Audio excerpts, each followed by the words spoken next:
Au niveau des structures de la police, nous avons sur le plan de stratégie, il y a la direction de protection civile qui, en province, a pratiquement ses unités de manœuvre. Nous avons parlé, n'est-ce pas, de départements qui sont là. Ils ont comme mission de faire la prévention et d'avoir la gestion de catastrophes, de sinistres, lorsque ceux-ci se présentent, n'est-ce pas, à survenir à l'horizon. Dans le cas d'espèces, lorsque ces unités de manœuvre sont débordées, il fait recours, n'est-ce pas, à la territoriale. Et c'est pour empêcher le pillage des effets de la population qui, pour l'instant, est en train de quitter le domicile où elle a l'habitude, n'est-ce pas, de résider pour d'autres, ou aller vers d'autres lieux où ils seront pris en charge au titre de déplacer. Et il se fera qu'ils ne vont pas se déplacer avec tous les effets qu'ils ont. Les effets qu'on ne saurait pas déplacer resteront. Et la police a comme mission de surveiller, de protéger ces biens-là pour que les mauvais citoyens ne viennent pas piller. Ça, c'est la première des choses. La deuxième, c'est avant que la population n'arrive au lieu de destination, la police prend déjà de façon anticipative la position pour sécuriser les lieux, afin que quand il arrive, les petits malins, les petits rôdeurs ne puissent pas croire qu'il est dans un pays conquis pour commencer à poser des actes, à la même aller empiéter sur la paix, l'équilibre ainsi que la sécurité des uns et des autres. Voilà au moins de façon lapidaire ce que la police a fait pour l'instant. Mais soyez assurés que des patrouilles de nuit mixtes comme de jour sont en train d'être faites pour rapporter un peu de l'assurance auprès de la population qui, pour l'instant, est meurtrie. Voilà. Rachel Kitita.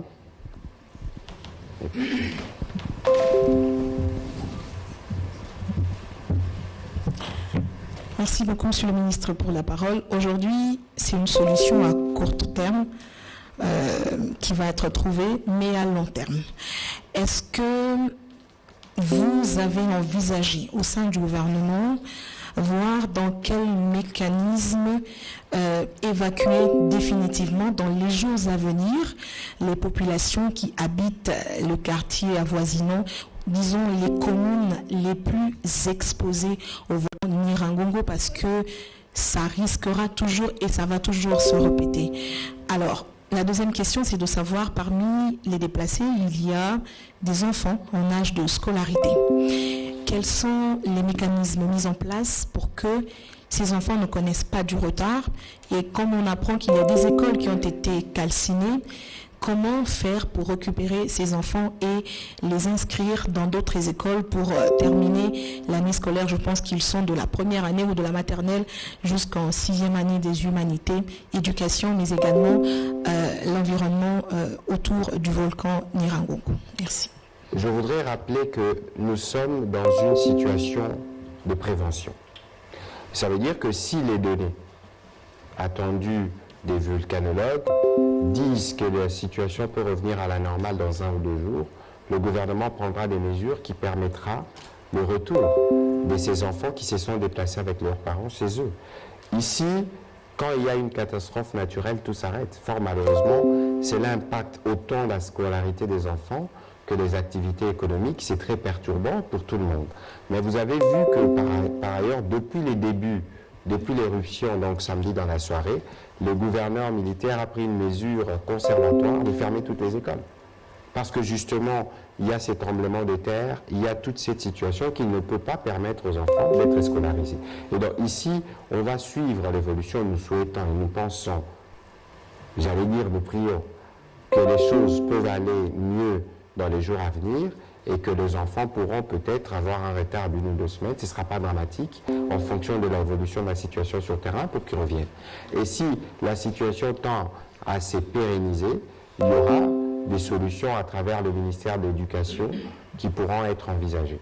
Mais ici, la priorité, c'est d'abord de sortir les enfants et leurs parents de cette zone dangereuse, de sorte que l'on observe ce que le scientifique veut nous dire et comment le volcan va se développer. Alors, bien sûr que la solution du déplacement de la ville de Goma est envisagée à table, parce qu'il faut y réfléchir. Non pas seulement parce qu'il y a le volcan, mais parce qu'il y a un besoin de développer nos villes. Ici à Kinshasa, il existe un programme d'extension de la ville, à Goma aussi. Mais ici, il faut savoir que le volcan fait partie de l'écosystème, il faut apprendre à vivre avec. Au-delà de tout, parce que les catastrophes naturelles, on n'est jamais totalement à l'abri. Parce que nous sommes sur la Terre peut avoir ses caprices et générer des situations de ce genre. C'est une hypothèse envisagée qui est à table, mais je suis sûr qu'après avoir connu cette expérience, il y a des conséquences évidemment que nous tirerons dans l'avenir pour voir dans quelle mesure les mécanismes peuvent être mieux suivis, mieux encadrés, de sorte que lorsqu'on active le plan de contingence, qu'il y ait des automatismes. La dernière fois qu'il y a eu éruption dans le Nord Kivu, je pense que c'était en 2002, avant 2002, on me dit que c'était dans les années 70, on signale à peu près 20 ans d'écart entre deux éruptions de ce genre. Ça veut dire qu'en 20 ans, il y a des possibilités de prendre des mesures et de voir comment on s'organise pour vivre dans l'hypothèse de ces catastrophes naturelles. Alors, prochaine question, ce sera Gino Tabou.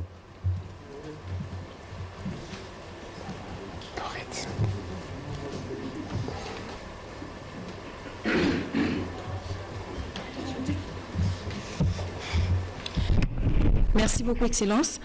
Ma question, c'est en rapport avec, je dirais, les précautions à prendre. Est-ce qu'au niveau du gouvernement, vous êtes en train de penser comment essayer d'équiper un peu l'Observatoire volcanique de Goma? Parce que hier, nous avons reçu sur le plateau de Top Congo le professeur en télédétection de l'UPEN. Il nous a dit que ça fait au moins quelques années que cet observateur n'est pas équipé comme il faut. Et puis, il y a des détecteurs qui se retrouveraient dans des zones occupées par les groupes armés et qui sont détruits et que le gouvernement n'a pas encore envisagé de pouvoir les remplacer. Et aujourd'hui, il y a même le manque de l'Internet au niveau de cet observatoire. Il y a beaucoup de choses. Quelqu'un a dit qu'on ne recourt qu'aux spécialistes que quand il y a des catastrophes. Est-ce qu'aujourd'hui, vous pensez un peu à ça, à les équiper pour qu'ils travaillent de façon à ce que de telles situations... Je sais que, selon les explications des spécialistes, ça ne sera pas évité, mais on peut au moins préserver la vie des gens. On peut au moins alerter un amont pour Madame, nous les avons déjà équipés pour l'essentiel au moment où nous parlons. Dans la mission qui est partie diligemment dimanche, il y a le ministre de la Recherche scientifique. Ici, il ne faut pas qu'on se voile les yeux. Il faut regarder les contextes dans lesquels notre pays se trouve. Nous connaissons des crises dans tous les domaines. Y compris celui-là, fort malheureusement, qui peut avoir des incidences de ce que nous déplorons. Mais ici, je tiens à rappeler que la situation que nous vivons est une situation inédite. Non pas seulement parce qu'il y a une éruption, que nous avions déjà vu, mais les tremblements de terre consécutifs à cette éruption, c'est des choses que nous n'avons jamais vues. Et c'est des choses qui, scientifiquement, 4-5 jours après, on n'arrive toujours pas à trouver des explications d'avoir des tremblements de terre qui atteignent les 5,2 à l'échelle de Richter.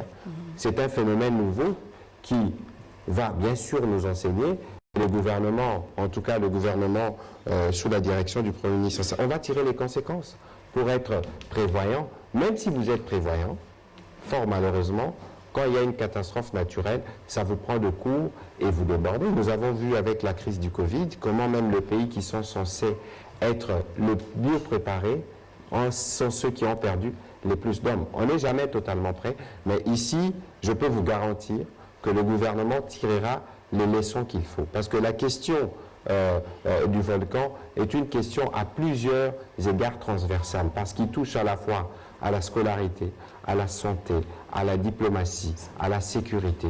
Et c'est pour ça que dans la délégation qui est partie, il y a le ministre de l'intégration régionale, parce qu'il faut voir avec les États voisins qui sont concernés par les mêmes problèmes que nous, lorsque un tel événement survient, est-ce qu'il faut chercher des protocoles, appeler tel, ou est-ce que de manière automatique, parce que ce sera toujours pour des besoins humanitaires, on ouvre le couloir qui permette aux compatriotes d'être évacués. Donc ici, vous pouvez avoir toutes vos assurances que le gouvernement tirera toutes les leçons de cette expérience, de sorte que nous puissions nous préparer pour l'avenir. Laurette Mandala.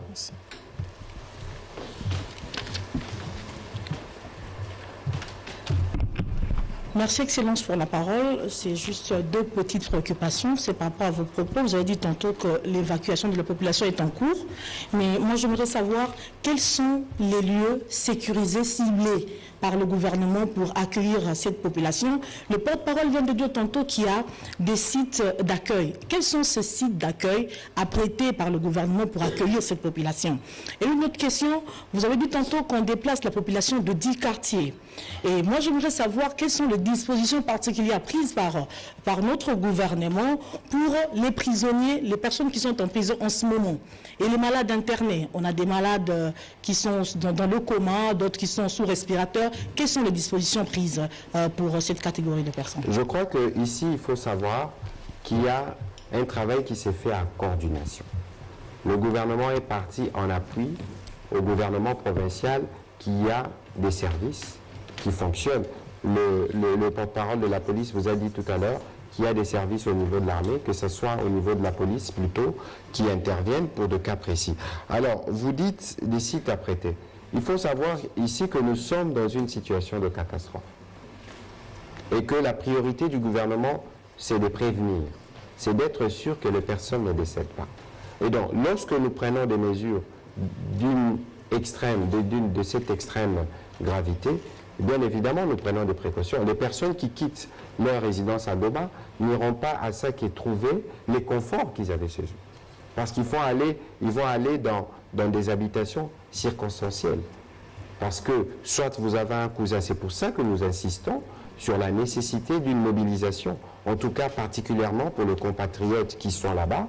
Il faut être solidaire comme nous savons l'être. Si vous pouvez trouver une chambre ou telle, donnez aux autres, parce que les autres, on va aménager. Le gouvernement provincial qui a travaillé sur ces plans va déployer des tentes. Il y a le HCR qui est sur place. On va déployer un dispositif qui permette aux gens d'être accueillis dans des conditions acceptables. Et ici, il faut craindre, et c'est pourquoi le ministre de la Santé s'est aussi déplacé, c'est de voir que tout ce mouvement des populations puisse être encadré de manière hygiénique pour éviter que cela ne soit la porte à d'autres fléaux, à des épidémies comme choléra et comme tout le reste. Pour les dispositifs d'évacuation, bien évidemment, tout le monde n'est pas dans la même enseigne. Je ne voudrais pas reprendre l'expression que nous connaissons tous, les femmes et les enfants d'abord. Mais il y a des personnes qui sont à mobilité réduite, c'est des choses qui sont prises en compte. Et que ce soit les prisonniers, que ce soit tout le monde, s'ils sont dans la zone rouge, il y a des mécanismes, notamment avec l'armée et la police, qui se déploieront pour s'assurer que leur déplacement se fasse dans des conditions de sécurité. Innocent Olenga.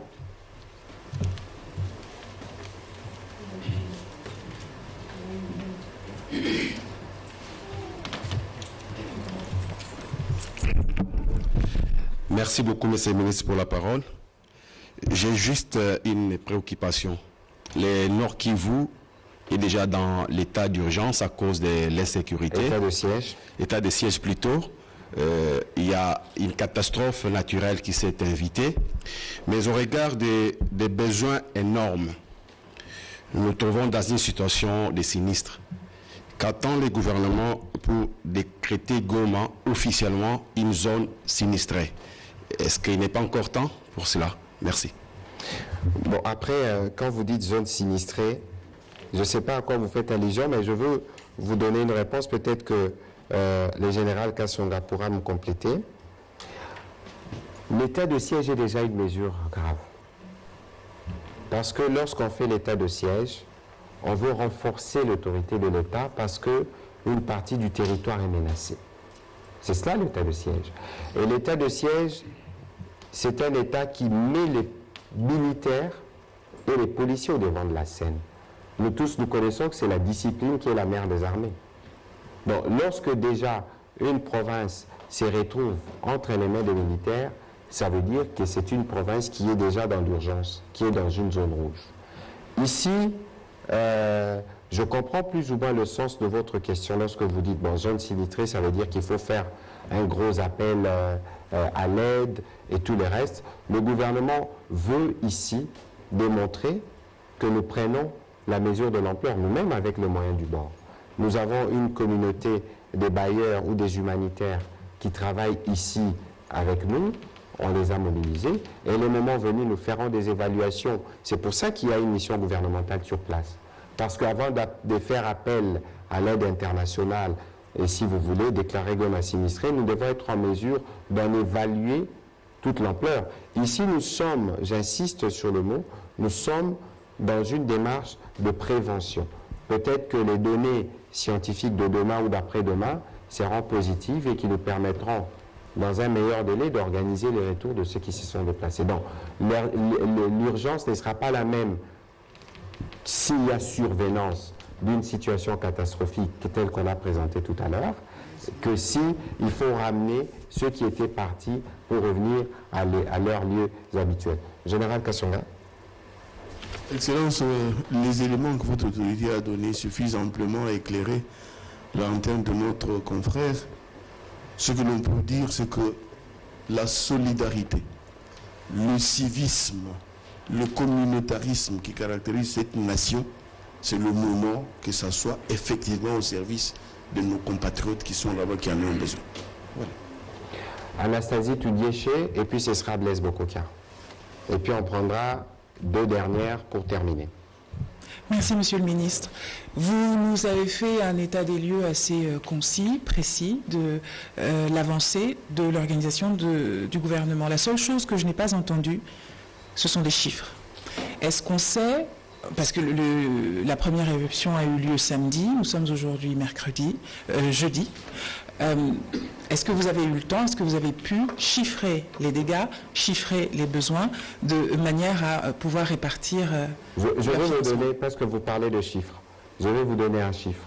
Je crois que vous avez vu que Goma n'avait pas d'eau et que sur place, nos collègues du gouvernement se sont organisés. J'ai vu le reportage être plusieurs fois diffusé à la RTNC où on a évalué les besoins globaux, on m'a parlé premièrement pour intervenir, pour permettre d'avoir de l'eau de 600 ou 700 000 $. Je crois que ces besoins ont été couverts par le gouvernement et par les autres associations qui se sont mises sur place. Il y avait des besoins, notamment en termes d'électricité. Je n'ai sûrement pas tous les chiffres détaillés, mais je sais aujourd'hui que l'électricité a été réparée dans la ville de Goma par la société Sécodé. Il y avait des besoins, notamment des décapages, pour ouvrir la route qui relie Goma à Rutshuru, qui permet que la ville puisse être ravitaillée en denrées alimentaires, qui a été ouvert. Il y a des fonds qui ont été engagés. Mais je n'ai pas les détails de tout ce chiffre-là. Mais ici, il faut savoir qu'il y a eu l'éruption le 22, mais les conséquences de l'éruption peuvent prendre 1 mois, 2 mois, 3 mois, 4 mois, 6 mois. C'est pour ça que le gouvernement procède par des évaluations progressives en fonction des urgences. On voit comment on part au plus pressé et comment on va avancer. Parce qu'ici, il ne faut pas oublier que j'avais annoncé récemment qu'il y avait des villages qui ont été ravagés. Il faudra penser à un moment donné à reloger et à les reconstruire, si cela peut être reconstruit. Donc il y a des conséquences qui se géreront de manière progressive et que l'impact chiffré de ce qui s'est passé et de ce qui se passe ne peut se faire en une journée, parce qu'il y a au moment où nous parlons, il y a des besoins qui viennent, en plus des besoins qui ont déjà été établis. Merci. Blaise Bokokia.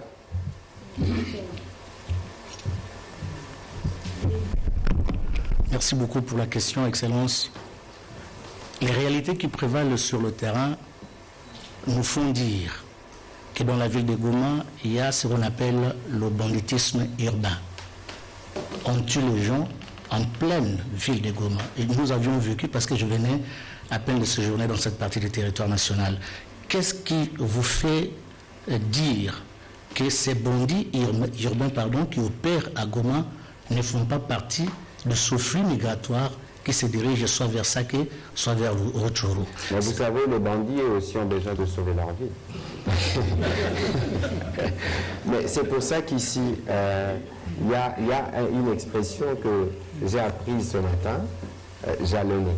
Ça veut dire que lorsqu'on déplace les populations, vous ne verrez pas En tout cas, vous ne verrez pas un militaire ou un policier derrière chaque citoyen. Vous verrez une présence policière ou militaire étroite qui encadre évidemment les déplacements. Lorsque le général Kassonga fait un appel aux civils, ça veut dire que le voleur, le bandit, lui aussi à un moment donné a une famille. Il y a une famille, parce que dans le cas où il y a déjà l'état de siège, ensuite il y a cette catastrophe naturelle. Lorsque vous voulez penser que vous pouvez vivre de l'incivisme, vous vous exposez dangereusement, parce que la sécurité sera non seulement renforcée, mais la sanction sera exemplaire, parce qu'il faut vite dissuader ceux qui, comme ces bandits-là, auront des idées sordides d'aller déranger les gens par le temps qui court. Parce que je ne sais pas si vous aviez suivi l'annonce du lieutenant général Ndima. Il a demandé aux populations de quitter leur maison et de les fermer. Mais lorsque ces populations vont quitter la maison et les fermer, mais il y a un dispositif sécuritaire qui va s'assurer, qui va passer autour pour voir. Parce que la différence qui existe entre vous et nous, moi peut-être un peu moins parce que je suis un peu de ce côté, c'est que eux, c'est des gens qui ont fait les serments de mourir pour nous. J'avais une deuxième question, Excellence. Nous apprenons depuis ce matin, avec ce flux migratoire, qu'il y a des enfants qui se sont séparés d'avec leurs parents. Est-ce qu'il y a des dispositions prises pour encadrer ces enfants et rejoindre leurs parents qui sont allés soit à Saké, soit à... Je crois qu'il y a des numéros qui ont été annoncés par l'UNICEF, qui suit particulièrement la question et qui travaille en étroite collaboration avec le gouvernement, que ce soit au niveau local ou au niveau national, pour faire en sorte que ces enfants puissent retrouver leurs parents. Mais il faut comprendre la situation dans laquelle vivent les populations qui sont à Goma en ce moment. C'est la panique générale. Parce qu'il faut se sauver. Et lorsque vous êtes dans un mouvement, les enfants, il est à tel endroit, il est à tel endroit. C'est une situation complexe qui vient encore complexifier ce qui est déjà complexe.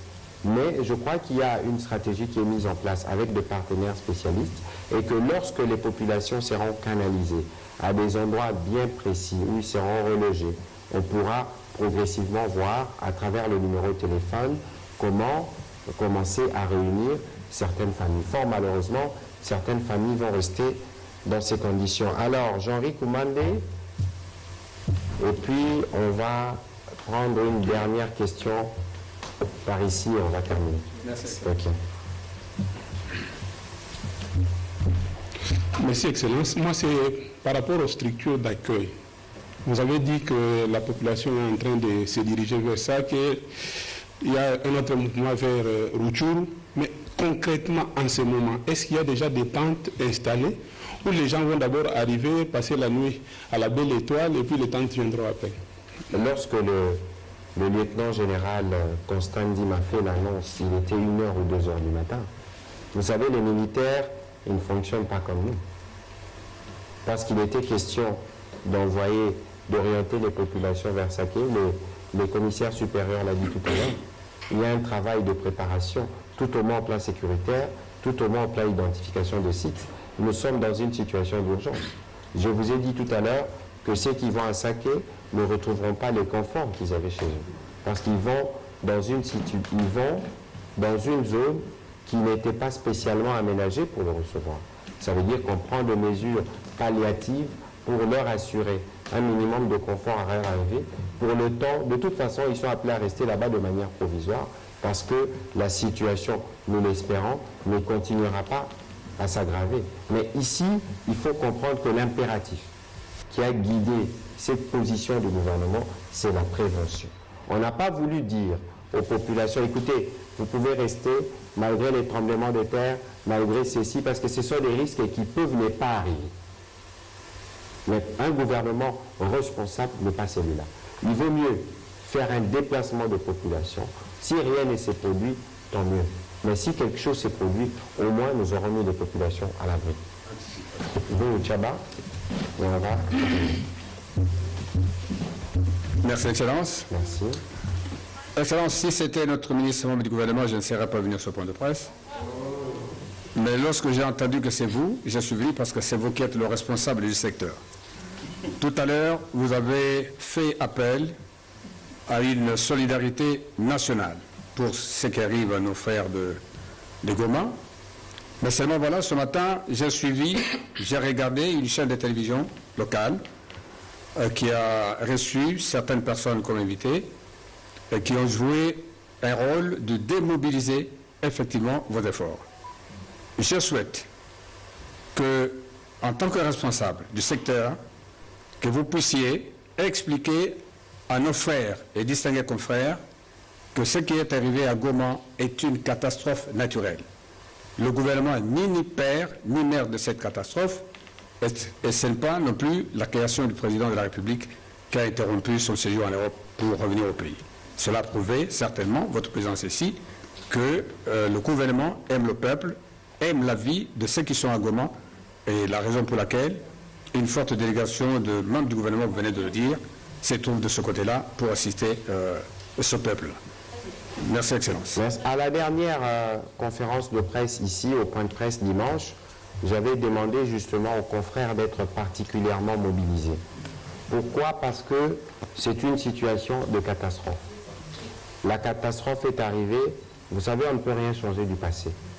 Mais on peut voir ensemble comment on façonne l'avenir. Les gens vont perdre leur maison, les gens ont perdu leur maison, certains ont perdu la vie, certains ont des problèmes de scolarité.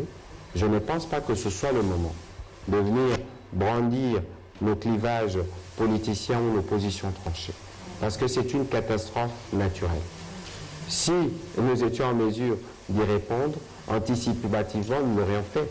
Mais nous n'avions pas ce pouvoir. Et donc, aujourd'hui, nous faisons de notre mieux comme gouvernement pour dire ce qui se passe, pour dire ce que nous faisons.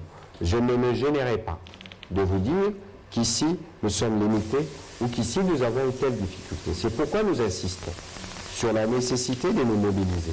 Il y a quelques jours, nous avions lancé sur les antennes de la télévision nationale la campagne Bendele Koyate derrière les phares baissés.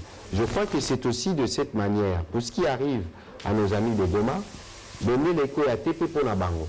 Parce que nous devons démontrer que nous sommes solidaires et que pour la Bango, on va s'élever, on fera tout ce qui est possible pour la ressource à Bango. Alors, s'il y a des gens qui pensent qu'ils peuvent être de la minorité, de ceux qui veulent se soustraire du devoir de la solidarité nationale, grand bien leur soit fait, mais pour ce qui nous concerne en tant que gouvernement, nous ferons tout ce qui est en notre pouvoir pour soulager les difficultés de nos populations. Il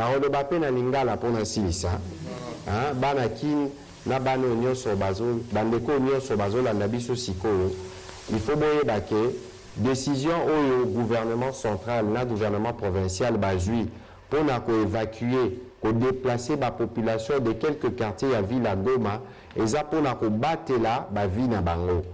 Parce que l'information scientifique aux anango, ils ont permettre de continuer de garder la population. Parce que d'abord, baza exposé déjà na ba poussière, il y a volcan, na ba gaz, ils ont empoisonné biloko. Baza exposé na risque ya mususu éruption mususu okikobima pone mabele zo ningana o éviter ya mususu moto eza na kati okobima à gauche to bimi à droite baza exposé ya mususu soki magma to pe bala voine ekei kota lac ezo risquer ça l'explosion à bagaz omoni ba risque wana nyonso nde sali ke gouvernement lobby au lieu tozela ebeba bobima nanu boya to orienter bino na ba place tel place au bomoi, pour nous l'équipe bomoi ezate, bomoi et vous allez la préserver. En attendant total, pour le ministre scientifique Azakuna ba chercheur au Nyon sur Bazali Kuna, bata la information exacte. On veut que les OPSO pour permettre au gouvernement le banon, bozonga. Place Mozaki Kovana, mais l'air bozonga ezate bozongi. Bozo Kokaola la te pour bozo ya tremblement de terre et nyonso, tremblement de terre et boukimir, tremblement de terre babibola la libanda. Parce que na moment où tozo loba, bato belé na Goma bazola la libanda. Ozarananda kotage ma ozarananda kotage te pour ce tremblement de terre et banda kuna biso ya musupe totongarango na nenga makasite oza likolo kokoya. Bomona kibino makambole kaki na quartier Katindo, immeuble Mobimba et bandi ko s'effondrer bato bazaki wana bazoki mingi. Donc awa souci à gouvernement za ko battre la bomo ya ba compatriotes. Yango tozo senga na bato nyonso baza na Goma boza na bandeko kuna boyebisa bango balanda ba instruction ya bakonzi biso tolobaki en tant que gouvernement tokoyebisa bino nyonso ezosalama ba information nyonso tozozwa mpona kopermettre bino boyeba ndenge nini boko se comporter face à une telle épreuve na kosukisa na koloba boye il faut continuer ko compter na gouvernement na biso pour le chef de l'État, président Tshisekedi, parce que yé mokonde azo piloté réplique au nyonso gouvernement zosala face à cette catastrophe naturelle. Tozo sale la o nyonso tozanango makoki l'air tozala nango pour ça. Toa ko senga bino. Pour tozo kanisa pe ke bandeko ya Goma ndenge tosalaki pour na bato mapinga na biso bazo mériter pe solidarité na biso. D'ailleurs o pe tosalaki benye ko ya te tosalaki pe pour na ko lakisa bango bolingo. On a relakisa bango soutien. Donc je souhaiterais que batu nyonso bazala nango na esprit. Pe ngai neti ndoyi momolobeli ya gouvernement toroya lisusu. Ko pesa bino ba élément au fur et à mesure que situation peut avancer pour batu bazala na bonne information. Je vais terminer donc en vous remerciant beaucoup les amis de la presse parce que vous êtes nos alliés les plus précieux en ce moment. Nous souhaitons que dans le cadre de ces partenariats qui nous lient, parce que nous tous nous avons un même objectif, l'encadrement de notre peuple, que vous puissiez veiller aux informations que vous diffusez et que vous puissiez relayer les informations officielles. Merci beaucoup et nous vous retrouverons au plus tôt pour d'autres éléments. Merci. Merci.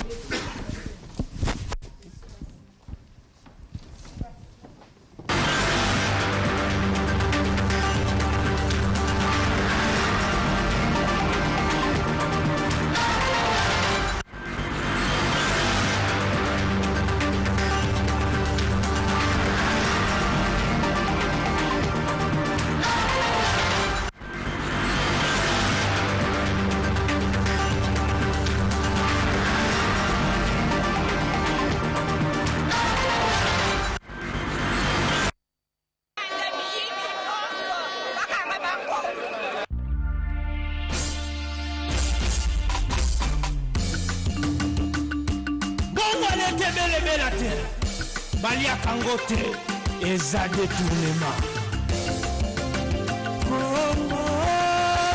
Kongo nemboka Kongo ngoko yo mokengeli yoba.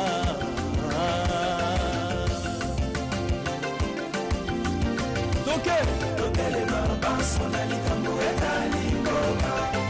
Papa mama nilenge bandeko ifoko denonse. Makambo etali ngoba. La restitution nyonso. Olia na monga mosala ya leta eza détournement. Tokele mabanso na likambo etali ngoba.